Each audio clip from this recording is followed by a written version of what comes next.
Hello everyone and जय हिंद to all. मैं अनमोल माटा आप सभी का स्वागत करती हूँ क्रेजी जी के ट्रिक के यूट्यूब प्लेटफॉर्म पर। आज की क्लास में हम लोग पढ़ने वाले हैं spotting of errors and this is our lecture 3। ठीक है, इसके पहले हम लोग 2 लेक्चर्स और पढ़ चुके हैं स्पॉटिंग ऑफ एरर्स के। अगर अभी तक आपने उन वीडियोस को नहीं देखा है तो डू वॉच इट नाउ, क्योंकि उन वाली वीडियोस में हमने आपको बहुत ही इंपॉर्टेंट कंसेप्ट बताए थे। ठीक है, और हमने एक इंग्लिश का वीडियो भी बनाया था जिसमें हमने आपको पूरा बेसिक्स ऑफ इंग्लिश बताया था। ठीक है, तो इन वीडियोस को आपने नहीं देखा है तो जल्दी से आप इन्हें भी देख लीजिए। ठीक है, आज की क्लास में भी बहुत शानदार शानदार हम क्वेश्चंस करने वाले हैं। ठीक है, तो आप लोग अपना पेन एंड पेपर लेके रेडी हो जाइए। ठीक है, आप लोगों के सामने स्पॉटिंग ऑफ एरर्स के क्वेश्चंस आएंगे, प्रीवियस ईयर एग्जाम्स में पूछे गए क्वेश्चंस है। ठीक है, और वही क्वेश्चन मैंने आज की क्लास में रखे हैं जिस पे बेस्ड आगे भी एग्जामिनर क्वेश्चंस पूछ सकता है। ठीक है, तो बहुत इंपॉर्टेंट होने वाली आज की क्लास। ठीक है, at the end of the session आप लोग मुझे बताना कि आउट ऑफ जितने भी क्वेश्चंस मैं कराऊं आप लोगों के कितने करेक्ट हुए। ठीक है जी, तो हमारा सेशन हम लोग स्टार्ट कर लेते हैं फटाफट से। ठीक है जी, क्वेश्चन नंबर 1 हम लोग देख लेते हैं।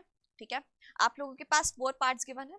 4 पार्ट में से आपको बताना है कि कौन सा पार्ट करेक्ट होगा। ठीक है जी, देख लेते हैं हम लोग।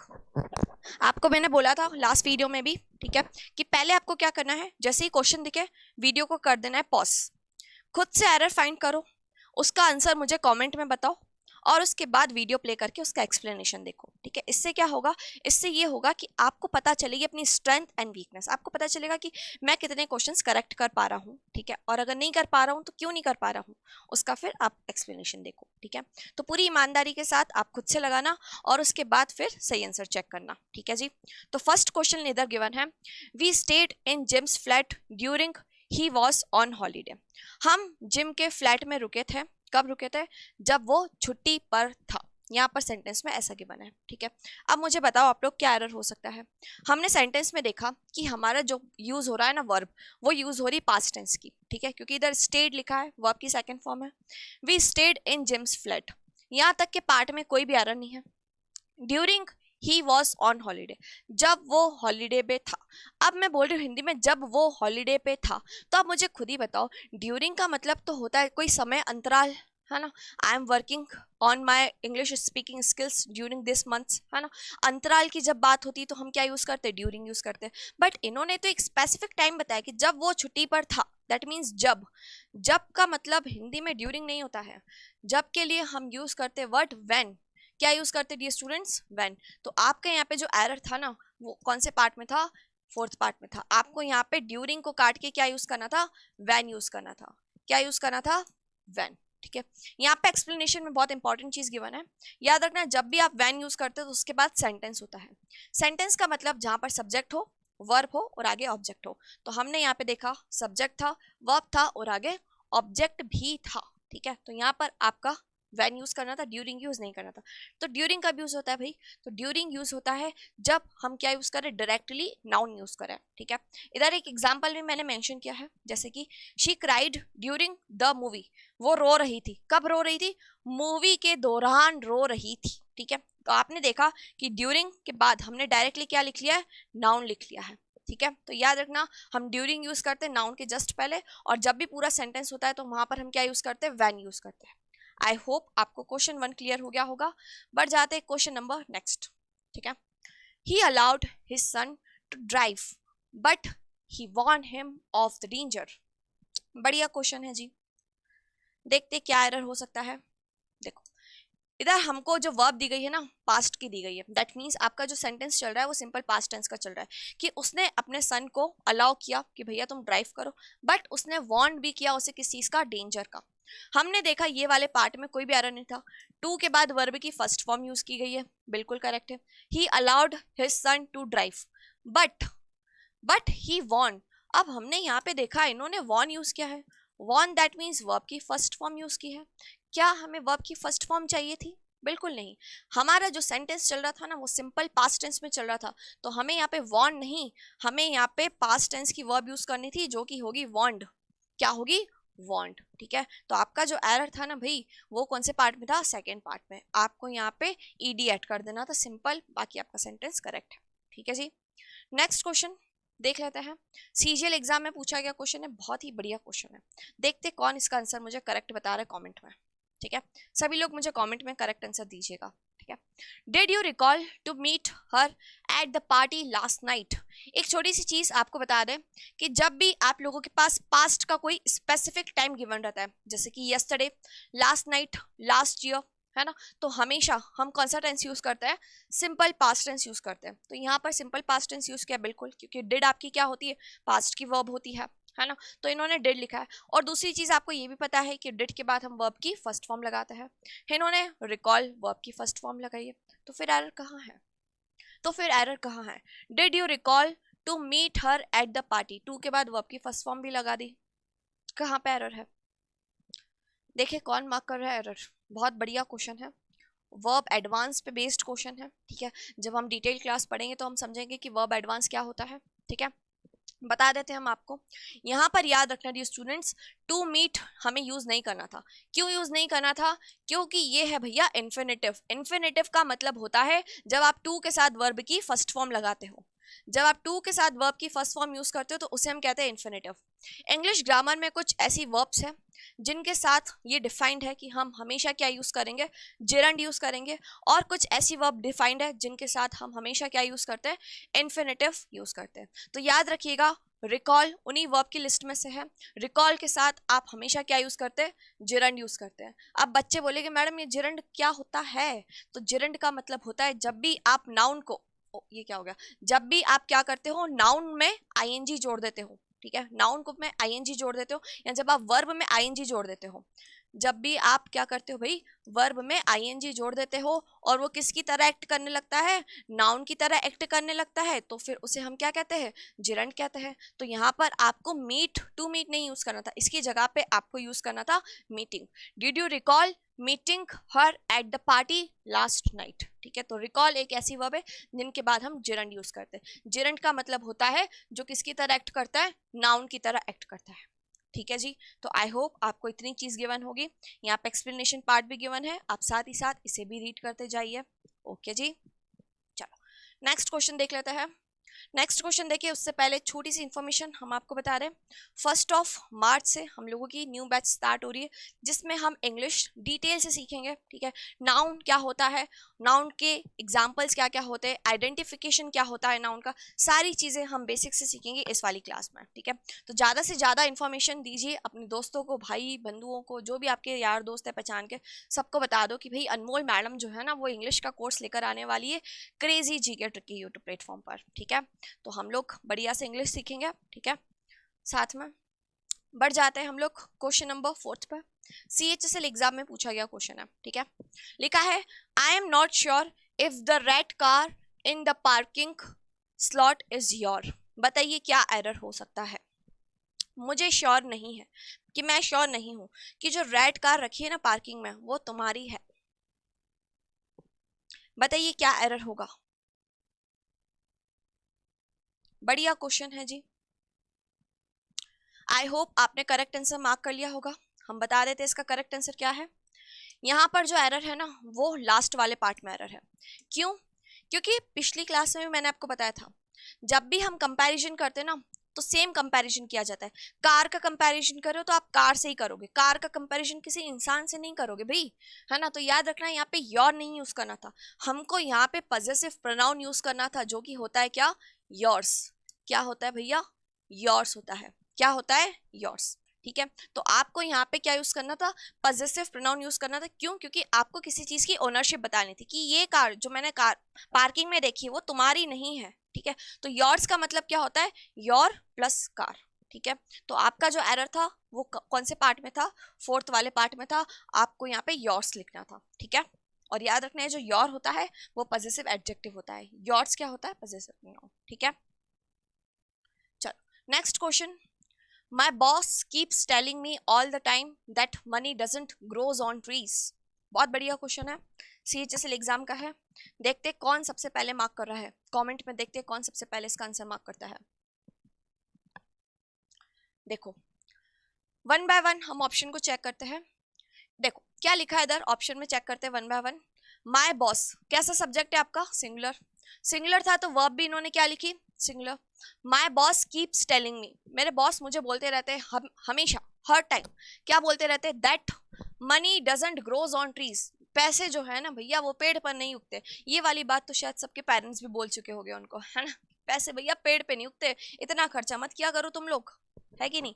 तो याद रखो यहाँ पे जो आपका सेंटेंस में सब्जेक्ट है मनी, वो क्या है, मनी को हम हमेशा अनकाउंटेबल नाउन की तरह कंसीडर करते हैं। किसकी तरह कंसीडर करते हैं, अनकाउंटेबल। तो याद रखना अनकाउंटेबल नाउन के साथ आप वर्ब भी क्या लगाते हो, सिंगुलर लगाते हो। तो यहाँ पे डजंट तो करेक्ट दिया हुआ था, बट इन्होंने यहाँ पे ग्रोज लिखा हुआ था। क्या लिखा हुआ था, ग्रोज। अब दूसरी चीज आप लोगों को ये भी ध्यान रखनी है कि जब भी आप डज यूज करते हो ना, डज क्या होता है, डू का ही सिंगुलर फॉर्म होता है। किसका सिंगुलर फॉर्म होता है, डू का सिंगुलर फॉर्म। आप डू यूज करते हो जब भी कोई प्लूरल सब्जेक्ट यूज होता है, और डज यूज करते हो जब भी कोई सिंगुलर सब्जेक्ट होता है। तो मनी के बाद हमने डजंट तो लिख लिया, डजंट का मतलब होता है डज नॉट। अब डज नॉट के बाद जो आप वर्ब लिखोगे ना, वो हमेशा कौन से टेंस की होनी चाहिए भैया, फर्स्ट पार्ट की होनी चाहिए। कौन से फॉर्म की होनी चाहिए, फर्स्ट फॉर्म ऑफ वर्ब होनी चाहिए। तो यहाँ पे जो आपका एरर था वो इसी पार्ट में था। आपको यहाँ पे ग्रोज नहीं, आपको यहाँ पे क्या लिखना था, ग्रो, ठीक है। क्योंकि डस आपने ऑलरेडी सिंगुलर वर्ब यूज कर लिया, उसके बाद आपको वर्ब की फर्स्ट फॉर्म यूज करनी थी जो कि होती है ग्रो, ठीक है। बहुत शानदार क्वेश्चन था, इजी क्वेश्चन था। बढ़ जाते हैं नेक्स्ट क्वेश्चन पर। I goes to school every day irrespective of the weather. मैं भैया स्कूल प्रतिदिन जाता हूँ वेदर की फिक्र किए बिना, बारिश हो ठंड हो कुछ भी हो, मैं तो भैया रोज स्कूल जाऊंगा, ठीक है। बताइए क्या एरर होगा इसमें, बहुत इजी क्वेश्चन है, देख लेते हैं हम लोग। आई गोज, अब आप मुझे खुद ही बताओ, आई के साथ आप कभी भी हैव यूज करते हो कि हैज यूज करते हो। आप कहोगे मैडम आई के साथ हम हैव यूज करते हैं। आई के साथ हम हमेशा जो वर्ब यूज करते हैं ना, वो कौन सी यूज करते हैं, प्लूरल।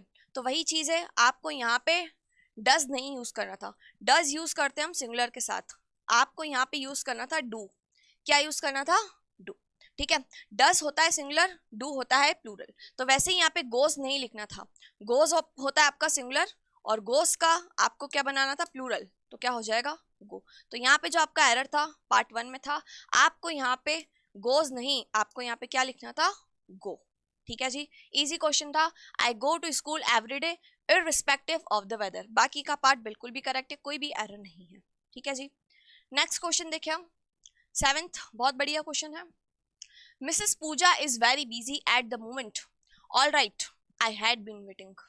कहा जा रहा है कि मिसेस पूजा जो है ना वो इस समय, याद रखना eight the moment, now, at the point, presently, जब भी ये वाले कीवर्ड्स गिवन होते हैं ना, तो वहां पर हम कौन सा टेंस यूज करते हैं, प्रेजेंट कॉन्टिन्यूस टेंस यूज करते हैं, ठीक है। अब यहाँ पे कॉन्टिन्यूस तो हम यूज नहीं कर सकते क्योंकि पूजा जो है वो बिजी है अभी, है ना, उसके बिजी होने का स्टेट बता रहे, स्टेट वर्ब यूज की जा रही है। तो स्टेट वर्ब यूज की जा रही है, दैट मीन्स यहाँ तक पार्ट में कोई भी एरर नहीं है। मिसेस पूजा इज क्या है भैया, मिसेस पूजा क्या है, वेरी बिजी है, बहुत ज्यादा बिजी है। एट द मोमेंट, यहाँ तक कोई भी दिक्कत नहीं लग रही है हमें, हम आगे बढ़े। ऑल राइट, ये कोई उसका आंसर दे रहा है कि ऑल राइट मैं वेट कर लूंगा। I had been waiting. अब आपने ध्यान से देखा कि मैडम यहाँ पे हैड बीन वेटिंग दिया हुआ है, हैड तो यूज होता है पास्ट टेंस में। अब आप मुझे खुद ही बताओ, यहाँ पर बात चल रही प्रेजेंट टेंस में, और यहाँ पे कोई उसका आंसर दे रहा है पास्ट में, कहीं से कहीं तक जमेगी क्या है बात, नहीं जमेगी। याद रखना यहाँ पर जो एरर था वो पार्ट लास्ट वाले में था, यहाँ पे हैड बीन वेटिंग नहीं होगा क्योंकि हमें पास्ट परफेक्ट कॉन्टिन्यूस टेंस नहीं चाहिए, हमें बताना है कि हम वेट कर लेंगे, फ्यूचर की बात बताना है कि हम वेट कर लेंगे, भले पूजा मैम बिजी होने रहने दो बट हम उनका इंतजार कर लेंगे, है ना। तो आपका जो एरर था ना, यहाँ पे आपको आई हैड बीन वेटिंग नहीं करना था, इसकी जगह पे आपको यूज करना था फ्यूचर कॉन्टिन्यूस टेंस कि आई विल बी वेटिंग। क्या यूज करना था, कि मैं उनका इंतजार कर लूंगा। तो आपका करेक्ट हो जाएगा यहाँ पर हैड बीन वेटिंग को काट के आई विल बी वेटिंग। क्या हो जाएगा, आई विल बी वेटिंग, मतलब मैं क्या कर लूंगा, उनका इंतजार कर लूंगा, ठीक है। अब यहाँ पे एक्सप्लेनेशन पार्ट गिवन है, एक बार आप इसे रीड कर लेना जरूर से, ठीक है जी। चलो बढ़ जाते हैं हम लोग क्वेश्चन नंबर 8। क्वेश्चन नंबर 8 देखिए जरा क्या एरर है। एवरीवन वॉज, एवरीवन, एवरीवन के साथ हम हमेशा क्या यूज करते हैं, सिंगुलर यूज करते हैं, तो यहाँ पे वॉज गिवन था। Everyone was surprised eight, surprise के साथ हम हमेशा फिक्स प्रेपोजिशन एट यूज करते हैं। Everyone was surprised at his indefatigable courage, इसका मतलब होता है जिस इंसान को कभी पराजय नहीं किया जा सके, and determination to achieve what he desired, sentence यहाँ भी पास्ट में था, यहाँ भी पास्ट में है, बिल्कुल करेक्ट है। टू के साथ वर्ब की फर्स्ट फॉर्म यूज की गई है, एवरीवन के साथ वॉज गिवन है, वॉज के बाद वर्ब की थर्ड फॉर्म होती है, यहाँ भी पार्ट करेक्ट है। एट हिज इंडेफिटिकेबल करेज, ठीक है, उसके करेज की बात की जा रही है और उसके डिटर्मिनेशन की बात की जा रही है, यहाँ भी कोई दिक्कत नहीं है। तो फिर एरर कहाँ है? तो फिर एरर कहाँ है? आपने देखा कि मैडम यहाँ पे तो सारा पार्ट करेक्ट था, दैट मीन्स नो एरर। इस वाले सेंटेंस में आपका क्या था? नो एरर था। जरूरी नहीं है कि एग्जामिनर आपको एरर ही दे, एग्जाम में नो एरर के क्वेश्चन भी आ जाते हैं, बट बच्चे नो एरर आइडेंटिफाई नहीं कर पाते हैं, उनके अंदर कॉन्फिडेंस ही नहीं आता है, पता है। बहुत सारे स्टूडेंट्स मुझे कहते हैं कि मैडम नो एरर आता है ना तो हमको फीलिंग ही नहीं आती है। वो क्या है ना, हमारी इंसानों की टेंडेंसी ऐसी बन गई कि हमको तो गलती ढूंढना है तो हम तो बैठ के गलती ढूंढेंगे। किसी इंसान में गलती, किसी क्वेश्चन में गलती नहीं है तो नो एरर बोल दो ना, है कि नहीं? तो याद रखना इस क्वेश्चन में कोई एरर नहीं था, पूरा सेंटेंस ग्रामेटिकली करेक्ट था, ठीक है। चलो नेक्स्ट क्वेश्चन देख लेते हैं। The knight was received compliments from the king for his bravery.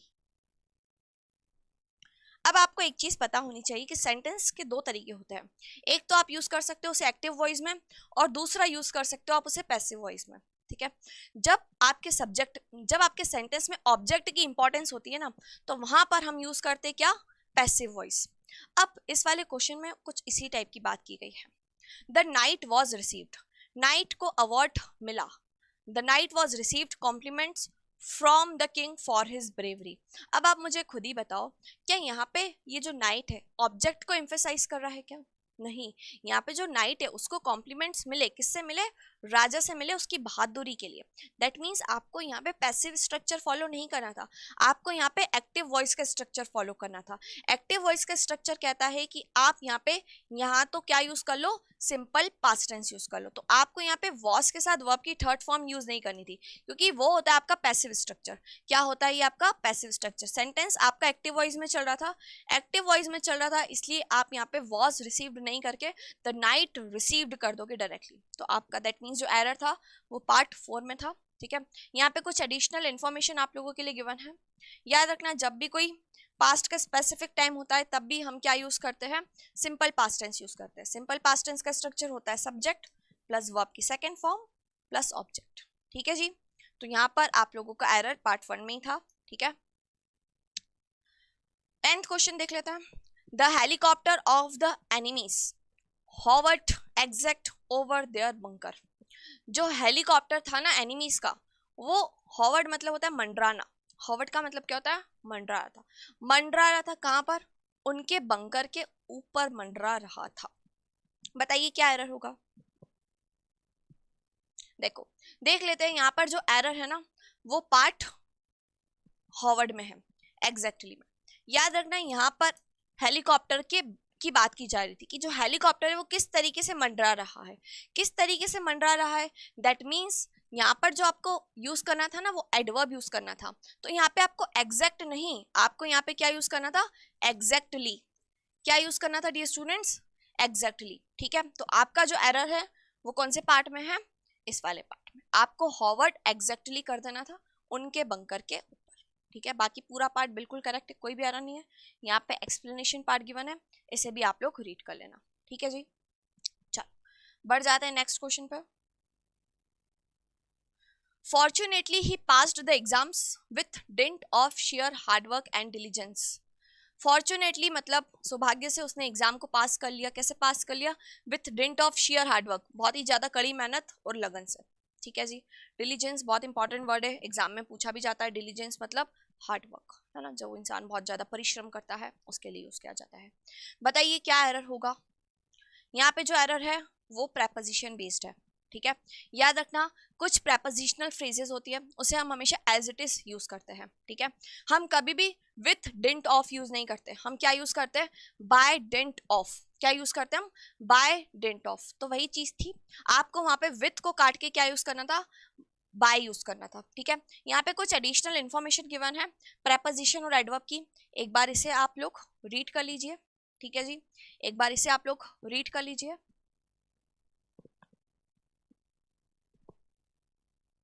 चलो 12th वाले पार्ट में हम लोग देख लेते हैं क्या एरर हो सकता है। This question is quite too simple for me to answer.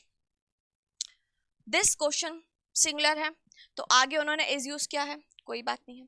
अब ये क्वेश्चन कैसा है, quite too simple for me, बहुत ज्यादा आसान है मेरे लिए, ठीक है।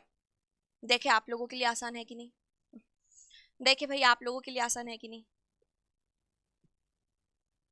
देखो इस क्वेश्चन में जो एरर है ना वो सेकंड वाले पार्ट में है। आपने यहाँ पे क्वाइट भी यूज कर लिया और टू भी यूज कर लिया। अब ये दोनों चीज क्या बताते हैं, ये दोनों ही आपके क्या बता रहे हैं, एडवर्ब की बात बता रहे हैं, ठीक है। अब यहाँ पर या तो आप क्वाइट यूज कर लो या तो टू यूज कर लो, पर आप दोनों साथ में यूज नहीं करोगे, दोनों में से एक यूज करना था, नहीं तो इस सेंटेंस को क्या बना देता है, सुपरफ्लॉज बना देता है। याद रखना क्वाइट का मतलब होता है अधिक नहीं, किसी हद तक या फिर अपेक्षाकृत, ठीक है। जैसे इधर लिखा है the film is quite good, जो मूवी है वो काफी अच्छी है, ठीक है। This question is too simple for me to answer, ठीक है। तो आपको यहाँ पे क्वाइट को काट के क्या लिख देना था, सिर्फ too simple for me to answer कर देना था, ठीक है। बाकी पार्ट आपका बिल्कुल करेक्ट है, कोई भी एरर नहीं है। बढ़ जाते हैं क्वेश्चन 13 पर। There is a very little time for them to prepare for the show. CGL exam में पूछा गया क्वेश्चन है, देखिए कौन सबसे पहले हमें कमेंट में आंसर दे रहा है। देखो देयर इज, अब अभी थोड़ी देर पहले हमने आपको बताया था, लास्ट सेशन में भी बताया था कि देयर के बाद हम हमेशा कौन सी वर्ब यूज करते हैं, आगे जो सब्जेक्ट होता है ना उसको देख के यूज करते हैं। Very little time, time very little time, ये आपका कैसा सब्जेक्ट है, सिंगुलर है। अब आप मुझे एक बात बताओ, टाइम को आप कभी भी सिंगुलर नाउन कंसीडर करते हो कि अनकाउंटेबल नाउन कंसीडर करते हो कि काउंटेबल। आप कहोगे मैडम ये जो टाइम है ना अनकाउंटेबल नाउन होता है, क्या होता है, अनकाउंटेबल होता है। अनकाउंटेबल होता है इस वजह से हम इसके साथ कभी भी आर्टिकल अ यूज नहीं करते। क्यों, क्योंकि आर्टिकल तो हम हमेशा किसके साथ यूज करते हैं, सिंगुलर काउंटेबल नाउन के साथ यूज करते हैं। बट ये टाइम तो हो गया आपका अनकाउंटेबल नाउन, तो इसके साथ आपको यहाँ पे आर्टिकल यूज नहीं करना था, ठीक है। तो आपका करेक्ट सेंटेंस हो जाएगा directly, this is very little time for them to prepare for the show, that's it, ठीक है। आपका जो एरर था पार्ट 3 में था, ठीक है जी। याद रखना आप इनडेफिनेट आर्टिकल यूज कब करते हो, जब आपका क्या होता है, सिंगुलर काउंटेबल नाउन होता है, ठीक है। Next question, your eldest sister lives in a big city, does she. Question tag का आंसर है मेरे ख्याल से, तुम्हारी जो एल्डेस्ट सिस्टर है, सबसे बड़ी जो सिस्टर है, वो बिग सिटी में रहती है क्या, नहीं रहती है क्या। क्वेश्चन टैग का आंसर है ना, क्वेश्चन टैग पे बेस्ड है आप लोगों का ये वाला सेंटेंस, बहुत बढ़िया है। जिन्होंने क्वेश्चन टैग कभी पढ़ा होगा तो उन्हें ये वाला क्वेश्चन करने में बहुत ही आसानी होगी, ठीक है। याद रखना क्वेश्चन टैग का कंसेप्ट ये कहता है कि अगर आपका सेंटेंस चलता है किसमें, अफर्मेटिव में, अगर आपका सेंटेंस चलता है अफर्मेटिव या पॉजिटिव में, तो आगे जो आप क्वेश्चन टैग यूज करते हो वो कौन सी होती है, नेगेटिव होती है। कौन सी होती है, नेगेटिव। अब यहाँ पे आपको डजंट यूज करना था, यहाँ पे क्या यूज करना था, डजंट, ठीक है। क्योंकि ये जो सेंटेंस चल रहा था ये आपका पॉजिटिव चल रहा था, तो जो क्वेश्चन टैग आएगा वो कौन सा होगा, नेगेटिव। तो यहाँ पे आप डज की जगह क्या यूज कर लोगे, डजंट यूज कर लोगे, ठीक है। अब ये डजंट क्यों यूज किया हमने यहाँ पे, मैडम हैजंट क्यों नहीं यूज किया, ये सारी चीजें जब हम डिटेल वाली बैच देखेंगे ना इंग्लिश की, तब हम आपको बताएंगे, ठीक है। ये तो आप लोगों का प्रैक्टिस सेट चल रहा है। Last question of this session, last question of this session देखिए कौन बता रहा है, if he wants further information send him to मी।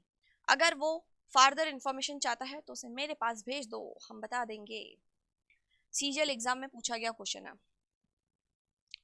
अब आप मुझे खुद ही बताओ, क्या ये फार्दर वर्ड सही है क्या, ये वाले पार्ट में कोई एरर नहीं है। इफ ही वांट्स बिल्कुल करेक्ट है। फार्दर इंफॉर्मेशन, ये फार्दर इंफॉर्मेशन तो होती है दूर की इंफॉर्मेशन। याद रखना एडजेक्टिव का एक बहुत इंपॉर्टेंट केस है, फार्दर और फर्दर के बीच का डिफरेंस। फार्दर का मतलब होता है जब कोई ऑब्जेक्ट बहुत दूर हो उसके लिए यूज किया जाता है। जब हमें कोई आगे की इंफॉर्मेशन चाहिए होती है ना, हम जैसे बोलते हैं ना कि तुम्हें आगे की इंफॉर्मेशन मिले तो मुझे बता देना, है ना। तो फर्दर का मतलब होता है आगे की सूचना जब तुम्हें मिले। तो यहाँ पर हमें फार्दर यूज नहीं करना था, क्योंकि ये तो यूज किया जाता है डिस्टेंस के लिए। किसके लिए यूज किया जाता है, डिस्टेंस के लिए। हमें यहाँ पे डिस्टेंस नहीं बताना था, ठीक है। तो यहाँ पर हम यहाँ पे क्या यूज करेंगे, फर्दर, फादर का यूज नहीं करेंगे, ठीक है। यहाँ पे एक्सप्लेनेशन पार्ट गिवन है, इसे भी आप एक बार रीड आउट कर लीजिए, ठीक है जी। सभी लोग मुझे कमेंट में बताइए, आउट ऑफ 50 आप लोगों का क्या स्कोर रहा, आउट ऑफ 15 आप लोगों का कितना स्कोर रहा, जल्दी से बता दीजिए। 1 मार्च से हमारी बैच स्टार्ट हो रही है, इसे ज्वाइन करना बिल्कुल मत भूलना। ज़्यादा से ज़्यादा अपने फ्रेंड्स के बीच में शेयर करना। इसके फीचर्स आप लोगों के सामने गिवन है। डेली आप लोगों की क्लासेस रहेगी, उसका रिकॉर्डेड आपको मिल जाएगा, स्टडी मटेरियल दिया जाएगा, साथ में आप लोगों का मॉक टेस्ट भी रहेगा और 1 ईयर की वैलिडिटी रहेगी इस कोर्स की, ठीक है। अगर आपको और भी कुछ इन्फॉर्मेशन चाहिए तो आप इस कॉन्टैक्ट नंबर पे कॉल कर सकते हैं। आपके पास नंबर गिवन है, इसके लिए आपको रूट एप्लीकेशन डाउनलोड करना होगा, ठीक है। ये जो सिलेबस आपका इंग्लिश का रहेगा ना, ये आपकी सारी एग्जाम के लिए इंपॉर्टेंट है। जिस भी एग्जाम में इंग्लिश आता है उसके लिए ये जो कोर्स है इंपॉर्टेंट रहेगा, बहुत बहुत बहुत ज़्यादा, ठीक है जी। तो आज का सेशन हम लोग यहीं पे वाइंड अप करें डियर स्टूडेंट्स। आई होप आपको सारे डाउट्स, सारी क्वेरीज क्लियर हो गई होगी। स्टिल आपके मन में कुछ भी क्वेरी है आप लोग मुझसे पूछ लेना कमेंट में, मैं आपको बिल्कुल जवाब दूंगी, ठीक है। सेशन कैसा लगा मुझे कमेंट में बिल्कुल बताइएगा आप लोग, है ना। और अपना स्कोर भी बिल्कुल बताइएगा, ठीक है। तो यहीं पे विदा लेते हैं आप लोगों से। Thank you so much dear students for watching this video and जय हिंद टू ऑल।